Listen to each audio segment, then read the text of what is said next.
Toronto real estate investors, heads up. City Council just approved some important updates for Toronto multiplexes that make things a bit easier, but the bigger news is that Sixplexes did not get city-wide approval yesterday. So for now, Sixplexes will only be allowed in Old Toronto and East York, not across the whole city. Now here's what did get approved. One big win is around semis. Before, if you tried to build two fourplexes on two semis side by side, the city would treat it like an apartment building, so it wasn't allowed. And now this has been fixed. You can now build two fourplexes on a pair of semis as of right, no rezoning needed. The second thing, development charges are now waived if you build a fourplex, and the DCs for the ADU, the garden suite or laneway suite, will be deferred and you can build them at the same time.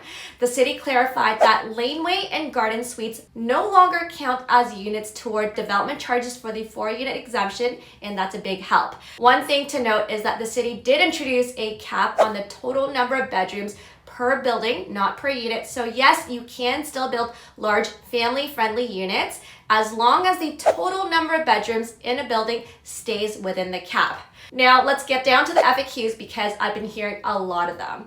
Number one, do you need to pay DCs on Sixplexes? Yes, unless you plan ahead and phase the build. If you do 4 units first, those 4 could be waived, and then you add 2 more, you only pay DCs on those extra 2. Second question, can you build a sixplex and a backyard house? Well, it looks like yes, as long as the lot does meet the size, setback, and fire requirements. Third question, are DCs waived if you build 5 units in one building?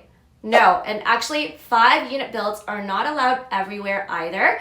If you go straight to 5 units in one structure where it's allowed, you would have to pay development charges on all 5. So if DCs are 50 grand a unit, that's $250,000 in DCs. However, if you phase it, say you build 4 first and then add 1 later, you might only have to pay DCs for that 1 unit, but only if that configuration is allowed. Another question, can you build the laneway or garden suite first before you build the fourplex? And the answer here is yes. You do not need to wait for the fourplex to be built first. ADUs no longer count against your total unit for the DC waiver. Now, here's the real talk. Just because you can build sixplexes doesn't mean you should. I personally actually lean towards smaller projects like triplexes plus ADUs, especially if you can qualify for residential financing and refinancing. 3-unit conversions are a lot easier to do. There's way more properties like this that can work for this setup. Costs are lower, timelines are faster, and that means you can recycle your money much quicker, which is key in today's buyer's market to take advantage of all of the opportunities.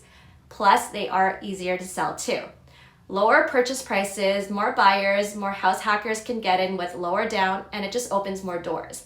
Sixplexes look good on paper, but in reality, they come with higher costs and DCs, and they also cost more in general to build. They take longer, and when it's time to sell, good luck.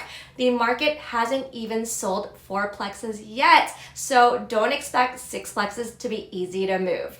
The bottom line is that the new rules are a step in the right direction, but don't overreach. Focus on what's easiest, cheapest, fastest, and what actually moves in today's market.